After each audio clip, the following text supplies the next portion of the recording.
Monologue 49, The Ordeal, Priestly Training 2. Symbolism is the language of the spiritual or metaphysical universe, and symbolic acts reverberate through time and space as waves created by throwing a rock into a pond. The bigger the rock, the bigger the splash, and greater the ripples. In example, Jesus intentionally set out to fulfill the prophecies about the Messiah, Emmanuel, and his intentional sacrifice still reverberates through history and through the mental and spiritual realms. Intentionally choosing to fulfill a prophecy does not nullify the power of the prophecy, and indeed is often the only way that prophecy gets fulfilled.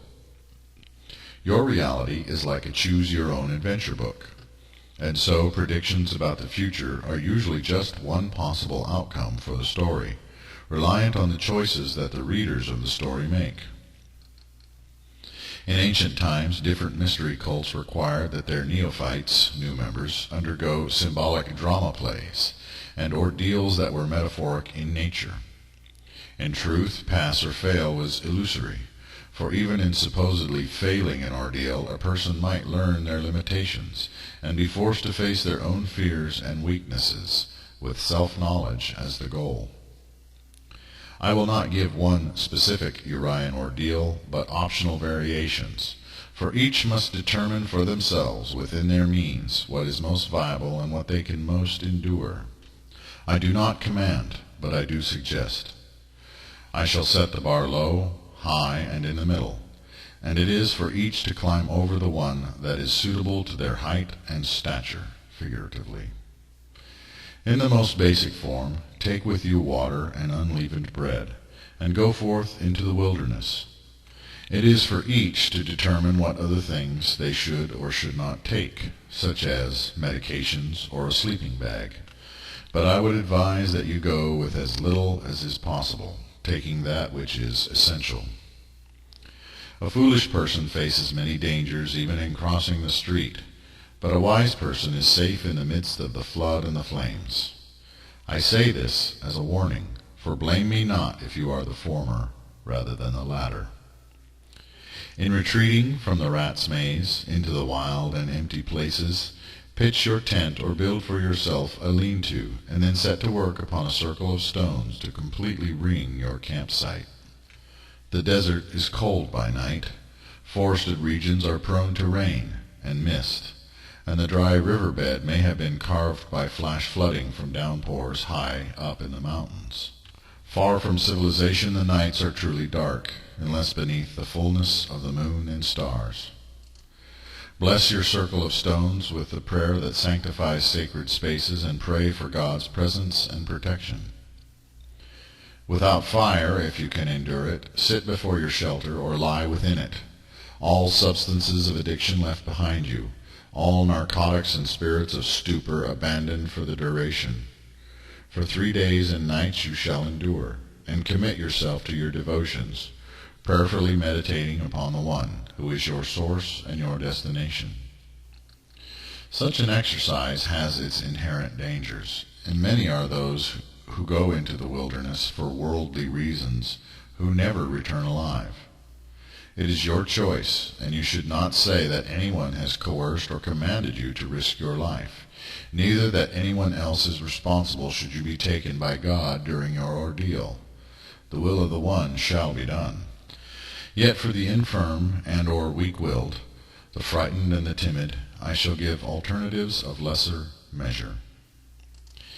It is appropriate in future days for the people of the faith to purchase land and create retreats, where adherents may go and enter into their time of separateness and soul-searching alone, yet in safety and with some degree of supervision.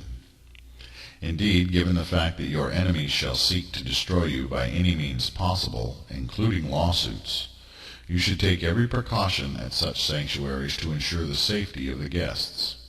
In the day when the Urian nation appears, then shall more personal responsibility be insisted upon and given unto the people of that land. Patting the whole world is entirely impossible, and it is foolishness to attempt such a thing.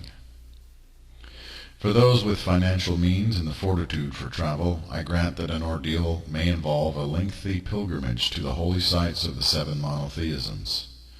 Yet I would instruct that you do not travel in luxury, let alone lavishly.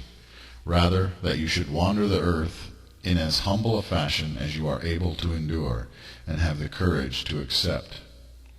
The greater the level of your comfort, the longer your journey should be, as those entering into a safe retreat should endure more days of bread and water than one who is putting him or herself at risk in the wilderness place. Do not go beyond what you can absolutely endure, for more than one attempt is permissible. Solitude is essential, as is the purity and simplicity of the food and drink you consume during your ordeal. Fasting is, in fact, the most preferable, which is intended to compel inner dialogue and deep reflection, as well as serving as a time of physical purification. Moreover, it is to be a time of silence, coupled with loneliness, which are 2 of the greatest fears that many human beings possess. Indeed, there are those who cannot go 5 minutes alone without needing to reach out and chatter away, that they might comfort their fears of silence and loneliness. Such ones are truly bound to earth and to the collective of mankind and its non-gods. And though they may be very good and loving members, the priestly path will be most difficult for such extroverts. In truth, the introvert and the independent soul shall find that they have the great advantage over all their brothers and sisters in the way, for where there are few attachments, inner pathways are innately open to communications with higher realms of existence. I say, lastly, that it is permissible for you to enter into genuine Native American sweat lodges and vision quests, according to their tradition. I warn you, however, to avoid the many charlatans among the so-called New Age movement, who love to call themselves shamans and medicine men, even calling themselves gods. These are, for the most part, merely delusional hacks, charging large fees for inauthentic and often dangerous shams. Their native tongue is psychobabble and Babylon speak, repeating jumbled bits and pieces, stitching together this thing and that without true understanding, and without having earned the right to be counted among the true mystics or magi of the past and the present. Such are desert winds and wandering stars, polluted by trafficking with the minds of the vanities, masquerading as various entities or as dead men. They have neither root nor true path, for they are faithful to no one, being would-be dominions in human form, intent on creating their own flocks and herds among men, so that they might one day sit among the councils of the beast and or the harlot, as demigods and rulers over their own astral stables and mansions. Such are the goals of cult leaders and many gurus or self-proclaimed masters among men. That which I reveal is a way of self-initiation. Let no man or woman lead in the way of spirit and truth who has not earned and by deeds, not words, demonstrated the right to such office. Yet not by deeds of worldly success or great accolades among men, but rather by the outward manifestation of their inner condition. By their demonstrated works among you and for the way, let them be known and esteemed. Let those who do little and say much be more often ignored. If you are such a one, take no offense, for in doing little you elect to take on less responsibility and retain more freedom, and choose also to remain content in a lesser contribution and station of authority. Having completed this stage of your training, you have finished the 2nd degree.